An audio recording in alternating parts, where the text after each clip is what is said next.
I'd like to welcome everyone to the annual MKC Midwest Fertilizer Mineral Meeting. My name is Alex Miller. I'm the Senior Location Manager for the Manhattan Pod for MKC. I'd like to thank everybody for joining today, but more importantly, I'd like to thank everybody for the efforts they put in every day to provide a safe and secure food supply to the world, especially with the crazy weather we've had recently. I'd like to thank everybody for their business. We have a great presentation today with some experts in the industry. I hope everybody's able to get something out of this, something they can take home to their business and implement. Across all our locations with Midwest Fertilizer and MKC, we're here to provide all of your animal nutrition needs. So if there's anything that comes up that we can help with, please reach out to us. A couple housekeeping items I'd like to address before we get started. There is a Q&A function, and we'd like all attendees to enter their name into that area. That will be how we track the additional $10 discount on the mineral that is prepaid and booked throughout this promotional period. Also, that Q&A function is where we'd like everybody to input their questions, which will be answered at the end of the meeting. With that, I'll turn it over for introductions of the people that are helping out with the meeting today. So we'll turn it over to Whitney Shaw with Midwest Fertilizer. Hi, everybody. Thanks for joining today. Like Alex said, I'm Whitney. I've been with Midwest Fertilizer on the cattle side for about 7 years now. On top of that, we personally have a cow-calf operation, and we're in the yearling business a little bit too. So very much like you guys, we eat, breathe, and sleep cattle around here. So thanks for being with us, and I'm going to turn it over to my counterpart on the MKC side, Miss Zoe Wilsoncroft. Hi everyone, my name is Zoe Wilsoncroft. I'm the feed sales specialist for MKC. I've been with MKC for about 2 years now in the area and really enjoy all my producers that I get to work with and working with these fellow employees as well. Hey folks, I'm Sarah Leonhard with Purina Animal Nutrition. I hate to tell you how long I've been doing this, but it's been a while. And I most recently picked up MKC as an account of mine. The first of the year it was. So get the opportunity to work with you folks out in central Kansas more so. I gave up my Missouri territory, so except for Midwest Fertilizer over there on the west side. So today I'm just going to be part of the discussion here, talking about mineral and your cows and all that good stuff, and appreciate you joining us today. Thank you. Yeah, my name is Brian Hupp. I'm with Central Life Sciences. I've been with Central for 10 years now. For 8+ of that, I've had the pleasure of working really closely with Purina, and I live over in Raymore, Missouri, and we're going to talk about fly control, and I know that might be hard for people to think about right now when we've got that white stuff on the ground. Not the number one thing on your mind, but you know, being proactive with our fly control and talking about it now so we can be prepared for when the flies do start flying is really important. So. Absolutely. Yeah, so the first thing that we just kind of want to discuss is sometimes I get producers that even ask me, why do I need to feed mineral in general? So what are some kind of key tips that you guys usually give to producers or anyone that you're speaking with for feeding mineral? Well, I just look at mineral as just part of the total package, you know, and first we got to realize that cows need mineral, and most of the feedstuffs that we provide, whether it's cubes, whether it's grain, whether it's forage, are not adequate in meeting the requirements of the cow's mineral requirements, right? So if there's not enough calcium or phosphorus or sulfur or bentonite or anything, right? Yeah. It's all zinc, selenium. It's not there in the quantities that it needs to be, right? So I just look at mineral as being part of the program that I don't even think twice about. Like our slogan this year, 365 days a year, we need to be putting mineral out there. Mm-hmm. And the beauty of providing it year round is that you're balancing that diet every single day, and it helps with the cows that kind of want to charge the mineral, if you will, yeah. And when they do without it, like now when there's snow on the ground and it's cold and everything, and then you come along in the spring and you say, well, I think we want to feed mineral now, you put it out there, and then they call Zoe and they say, oh boy, these cows are eating way too much, right? Yep. So by feeding it consistently every single day of the year, we don't get those fluctuations in intake. So we think about why we're feeding mineral. We think about the fact that it's essential for, weaning weights. Mhm. We think about the essential in regards to the immune system, vigor of our calves. I mean, like Whitney, we're calving right now, and we're seeing calves get up even though it's minus 10 degrees with vigor. So we know we've got their energy requirements in check, and we know we've got their mineral requirements in check. Yeah. They're feeling good. Cows are feeling good. Cows are looking good. So we know mineral affects conception. So I think that's probably the one driver that people feed mineral for the most, is thinking that we're going to get more cows bred by doing that, which is true. Yeah. But there's other things as well. But I guess the biggest message in my mind is that the forage that we have out there, even if you fertilize, remember when we fertilize, fertilizer makes more of the forage, but it doesn't change the quality of the forage. So forage doesn't have what the cows need. Forage content of the minerals that are included fluctuates all over the place. Like if I take a grass clipping today and then take one next week and take one next month, it's going to be different every single time. So I can't like put a mineral program that just matches today, and it's going to be off next month or next whatever, right? So we have to do a pretty good job of saying here's our collective averages of what the content of the forage is, and here's the mineral that we're going to come in with to balance the program so that cow meets the requirements. To meet those requirements is very, very important. And I hear a lot too of feeder placement, or where you're going to place your mineral feeder is important, so that they make sure they're not consistently going and are kind of separated from it. Yeah. Intake, right?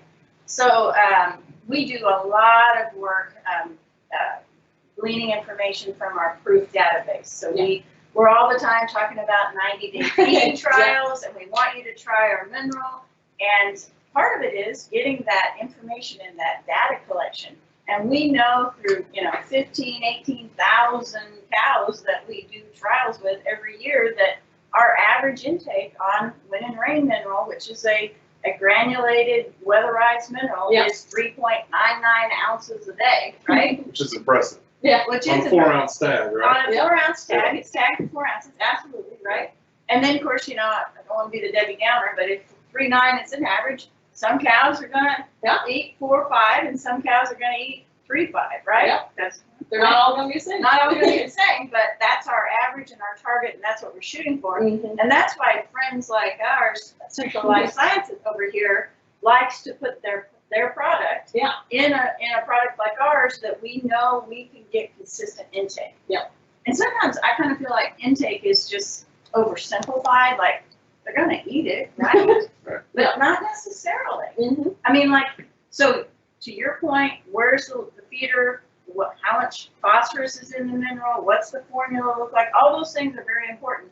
At the end of the day, we're pretty good, not me personally, but our company is really good and has the experts on staff that know how to formulate a mineral to get cattle to eat it day in and day out. Yeah. A lot of research has gone in behind that formulation that you have for mineral. Absolutely. And, probably the number one thing you probably hear from people about mineral is my cows eat too much or eat too less, right? I mean, and so to take a free choice mineral, it literally means free choice. Cattle are going to eat it when they want to. Yeah. And get them pretty darn close on either side of that 4-ounce mineral. That's impressive. And so that's why our product, I always tell people, it's not because I'm good at selling fly control or talking about it. There's a lot more pretty people who probably do a better job than me. But the pure fact of the matter is it works when it gets eaten. And so I'm proud to have it in the Purina line for that reason, because I can have confidence in it. So. Yeah. Not to jump ahead, but it just made me think. I think you and I have talked about this before. We'll have producers that want to come in and they want to buy a bag of mineral and a bag of salt. Caitlin, you know, right? And then they go home and then they mix those two together. So what's happened?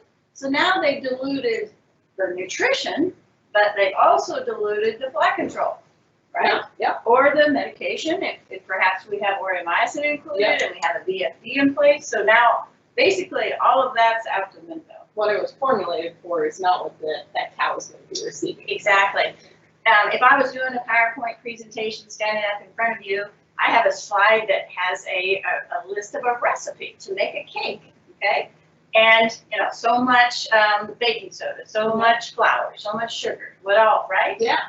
And then willy-nilly, instead of putting 2 cups of flour, I just decide to put 4 cups of flour. What happens to my cake? You're going to have a pretty gross cake. Gross cake, not gonna rot, not No. gonna do what I expect it to do, it's not gonna meet my palatability No. expectations, all of that is out the window if I didn't follow the directions and I messed with the ratio of baking soda to flour to sugar, Yep. right? Mm-hmm.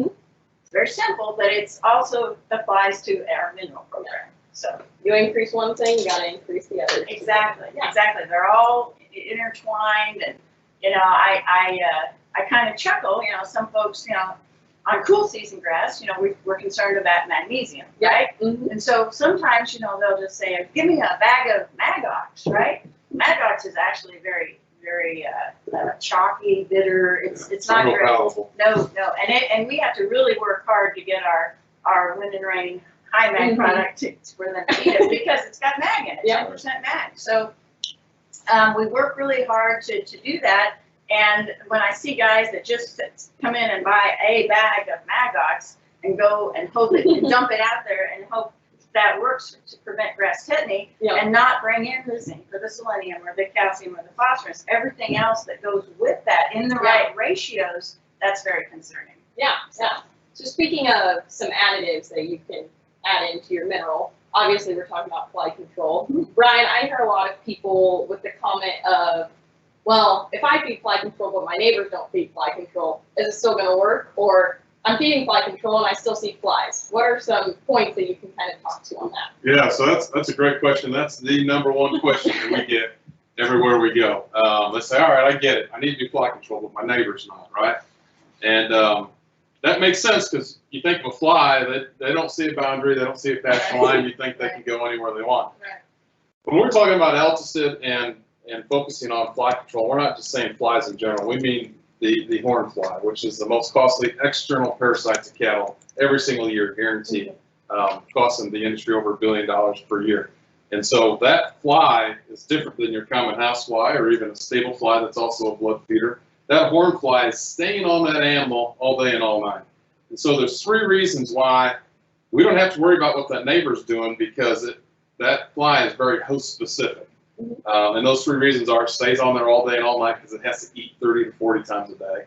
So if we needed to eat that often, we'd stay close to the dinner table. Let's just quit talking about cake and food at lunchtime. So, but that's the truth of the matter. So if you take 30 to 40 meals over an hour or over a 24-hour period, that's more than 1 blood meal a day. So they got to stay close to the food source, number 1. Number 2, they do all their mating on that animal. So they don't take off and go to the fly hotel to do their mating. They do it right there at the dinner table, okay?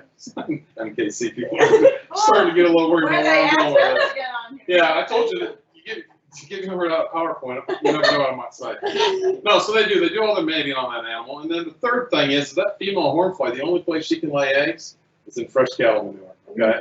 And so she's got it right there, right after that manure drop, she needs to be down there laying those eggs. So it can't be old manure, it can't be old rotting hay, like houseflies can lay eggs in. It's got to be fresh manure. So that fly, for those reasons, I mean, it has 3 jobs in its life: to eat, reproduce, and keep the populations going. So they are very host specific. And I guess the best way I can put it for people to kind of make that connection of we're not worried about the neighbor's cows is what happens when you run your hand across the back of a cow, or they bump into another one, or they bump into something. Those flies go off like a blanket and right back on it. You ever seen flies on the back of a bull at a bull bucking contest? They probably came from where they probably rode on the trailer with that bull to the place, most likely. I mean, those horn flies are very host specific. I mean, even within inside a herd, they will stay on that one host animal. So you don't have to worry about what that neighbor's doing because that horn fly does not fly very far, even if it wanted to. Doesn't have the wings to do it, right? Very small wings. It's just against their nature. Once they come out of the manure, they find that blood source, and they're going to stay on that gravy train for those 2 to 3 weeks that they live. Okay, I mean, so you don't have to worry about what the neighbors are doing. So when horn flies are the case, that's what we're dealing with. We don't have to worry about that. What was the second question you added on to that you wanted to know? I don't know, but I would See, I went say, down a rabbit hole. no, you're fine. So tell us about the stress that horn fly puts on that cow. Yeah, so you think about hundreds or even thousands of horn flies on an animal taking 30 to 40 blood meals constantly. I mean, you're talking thousands of blood meals a day. None of us would be productive if we had mosquitoes doing that to us, let alone horn flies. So the stress of that it puts on that animal, especially in the middle of summer when they're already dealing with heat stress. Right. And then you compound it with flies, and they're bunched up in the corner of the fence line, fighting those flies, stomping, carrying on. They're spending a lot of energy fighting those flies instead of out grazing, comfortable, and growing. Makes it hard for a calf to get a good meal from mama because they're fighting flies, and the calves aren't going to do well then if they're not getting the meals that they need. So there's just a lot of factors that play into that. But when you think about all that blood loss, we're talking one cow could easily lose 3 gallons of blood in the fly season. Well, that nutrients that the grass and the things that you're feeding it, you're hoping are going to put weight on that animal or keep it healthy. Right. Well, it's just need to replenish that blood and keep itself going. So it's a huge stress and discomfort to those animals. Absolutely.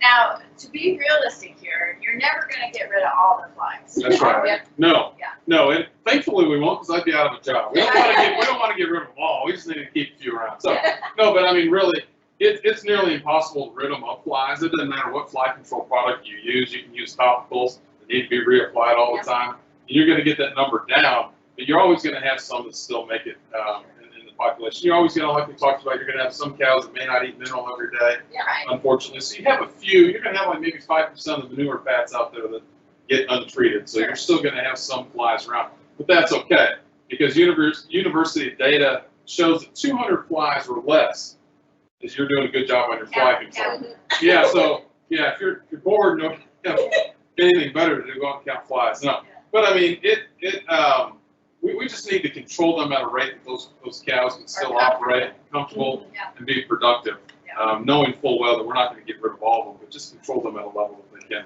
still be productive at. So the opposite product, you started to say it, and I think we got on something else, but basically tell us how it works through the system and ends up in that manure pile. Yeah, so there's some misconceptions sometimes about our product that people say it's got to get in the system.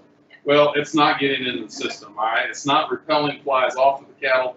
It is literally passing right through that animal and into the manure, because that's where we need it to go.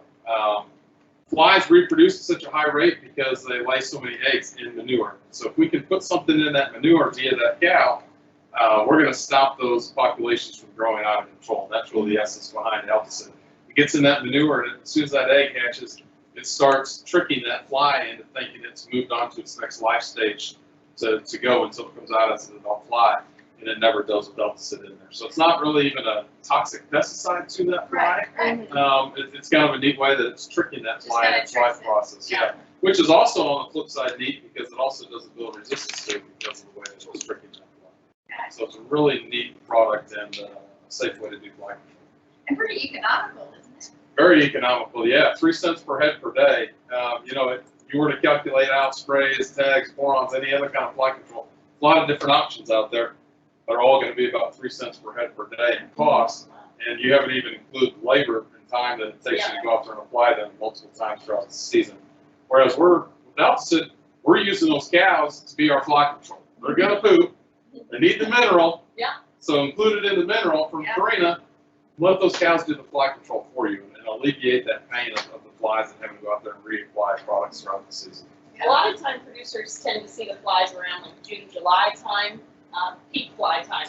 They're hovering over the cows, everything. When would you ideally suggest for producers to start feeding IGR in their mineral?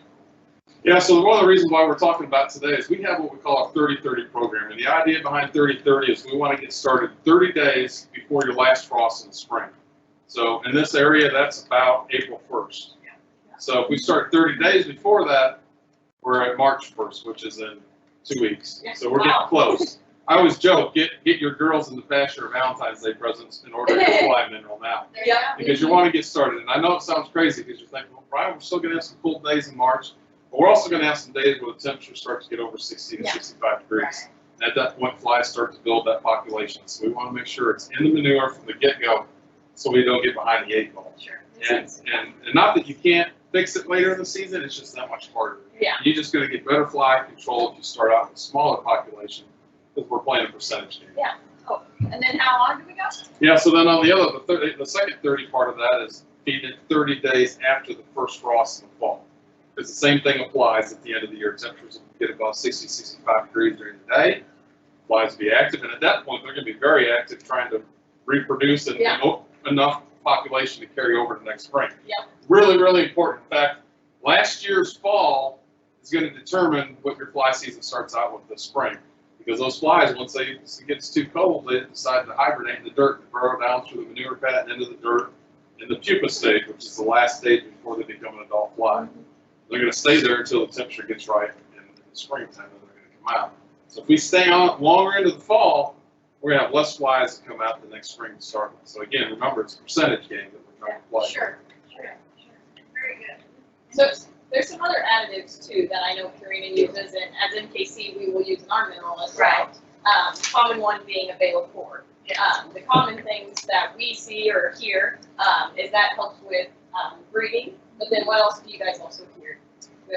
Well, we find it's particularly attractive to seed stock producers, and I know you have a lot of those folks around here, because it really helps, that chelated package really helps with semen mobility, semen quality in general, libido, just general health, and of course back into the community and the health of the bull and the cows as well. Hoof integrity, and we've got that zinc going on in there. So that's for somebody, I think, that wants to take it to the next level. You know what I mean?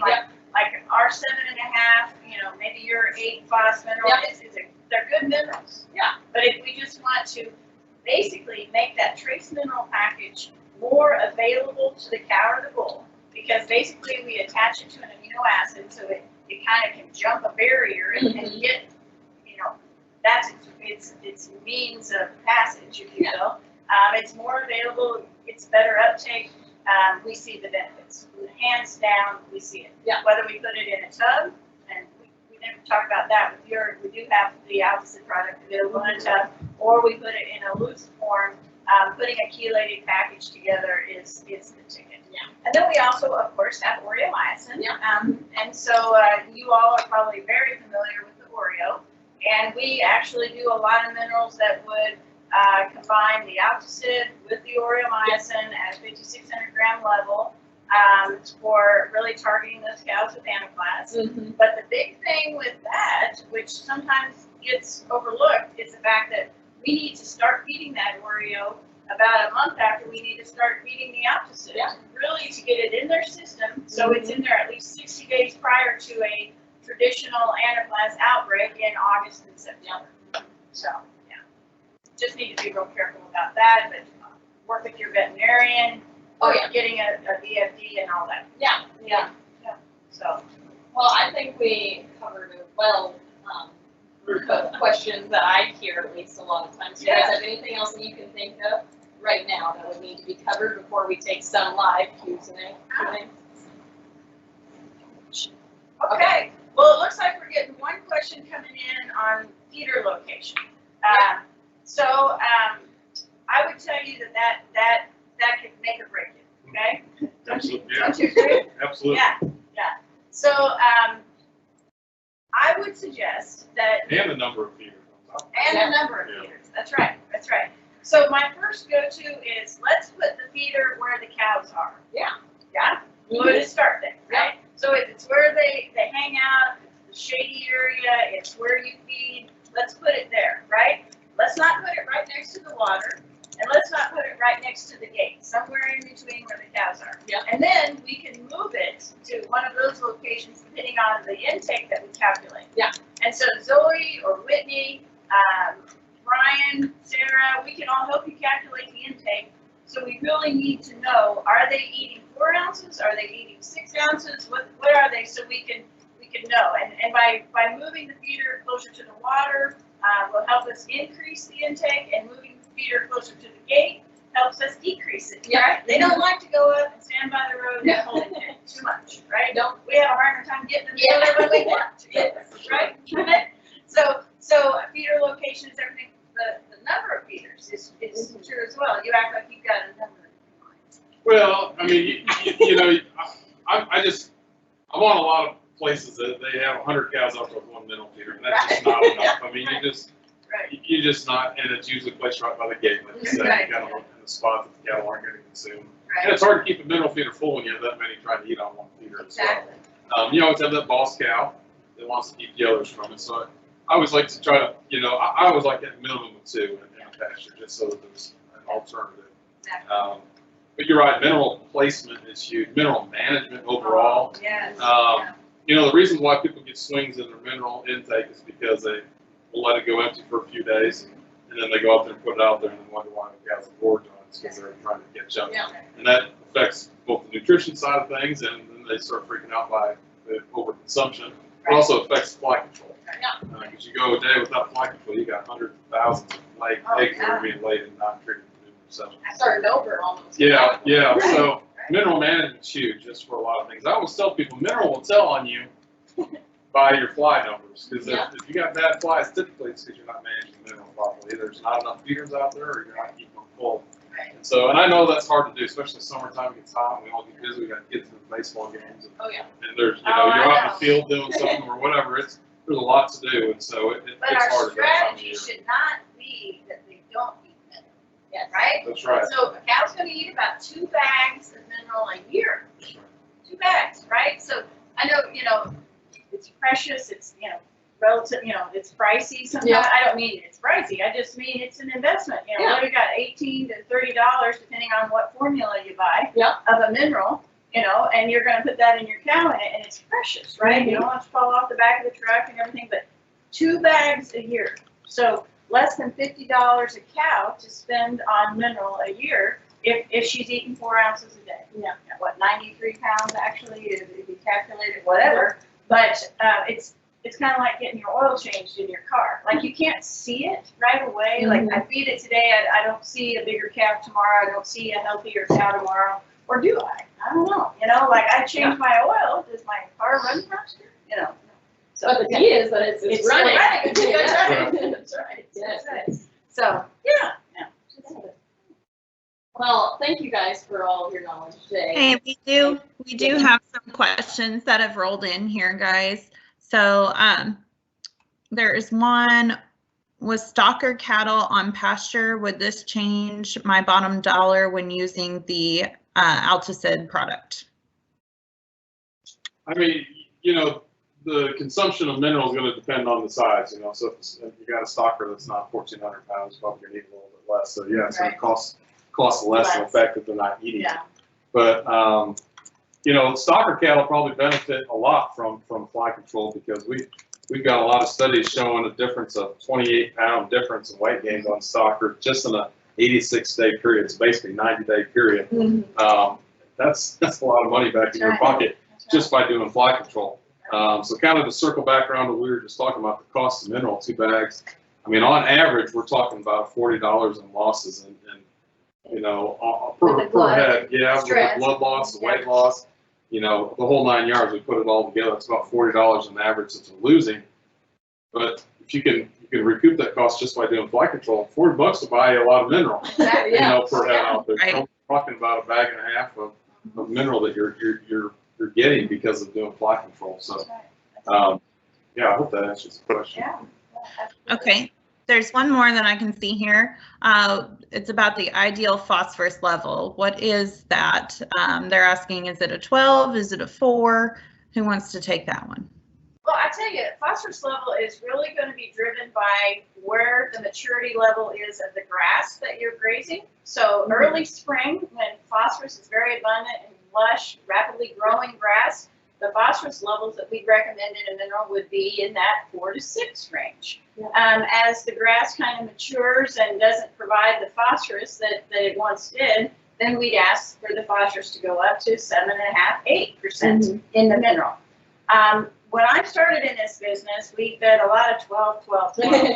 And what we know now is that the grasses in this region that we live in are more abundant in phosphorus than we gave them credit for back in the day, back in the old days, right? So we don't need to feed a 12 like we thought we did. 7 or 8 is ideal, and that can be your year-round program. Then you could fall off in the spring when the grass is bringing in more contribution of the phosphorus. Let me add on to that real quick. It doesn't matter what it says on the tag that it has in there if the cows don't eat it. You know, I mean, just the simplicity of it. And I'm not trying to mock the question or anything. No. But the fact is, I mean, if it doesn't matter what the bag says, if cows don't eat it. So if you don't have a product that's palatable and it's not managed properly, it doesn't matter, you know. But so we need to just make sure we're getting it in those cows. Another thing about the phosphorus, I don't know if you're a starker guy or a cow-calf guy, but that could also make a difference. So our cows are going to have a higher phosphorus requirement than a starker critter would have. So it would, you know, starker minerals are going to be lower in phosphorus as well. Yeah. Okay, thank you guys. One last thing. Can we just summarize maybe which of our mineral products we would position where throughout the year? So in the spring, we would do high mag, so on and so forth. Yeah, you betcha. Most of the time you go with the seasons. So just like Sarah was saying, in the spring with the lush grass, you're going to want the high mag around that time frame. Usually around summer, mid or early fall, ranging somewhere between our normal is an 8%, Purina is 7.5%, and that would go probably into winter as well. And then probably a higher percentage later on if you were needing it in your specific situation. Or chelate. Or at that point, or what, yeah. Okay, and then, sorry, there's some more filtering in, so keep them coming, guys. And do the minerals have the complete salt in the ration, or do we need to supplement on top? Good, excellent question. Great question. That we had that to talk about, we didn't. So the MKC minerals, and I'm not the MKC mineral expert, but I believe I can say the MKC minerals, and I know our wind and rain minerals would have the salt included. Okay, now kind of back to our salt conversation. You know, adding more salt dilutes the diet, the formula. However, there could be a chance that when we move the feeder all around and we are trying to get those cows to stop eating so much, we may need to come in with some additional salt, you know, to level the consumption of the mineral. But there is no reason just to put salt out initially with the mineral. That is not required. One thing about salt is cows like it. They like it. It's candy. And we don't want that cow to go, ooh, I think I'm just going to have some white salt today and not eat my balanced mineral program over here, right? So we don't really, you know, you said about giving a cow a choice. Now, we're giving them a lot of choices, and that shouldn't be one of them. So hold off on the salt and work with your local dealer to determine intakes before you go adding salt. Awesome. Any Okay. else, Whitney? I don't see any others. If I take that back. On the Avela 4, when is the best time to start to feed the cows or bulls to see the increase on breeding ability? So on bulls, ideally, particularly bulls right now that are going to go out and start servicing cows here in May, it'd be a great time to start implementing that chelated package right now. So 60 days prior to turnout to usage, I recommend a chelated package throughout the entire breeding program on the cows. So, you know, with a spring calving cow, you know, starting about the 1st of May all the way through breeding, that's what I would do. I start on the bulls a little bit early. I know I'm working with a lot of bull guys right now that we're feeding them, getting ready for production sales, and we've got a chelated mineral out there that they're snacking on every single day to really get ready. Yeah.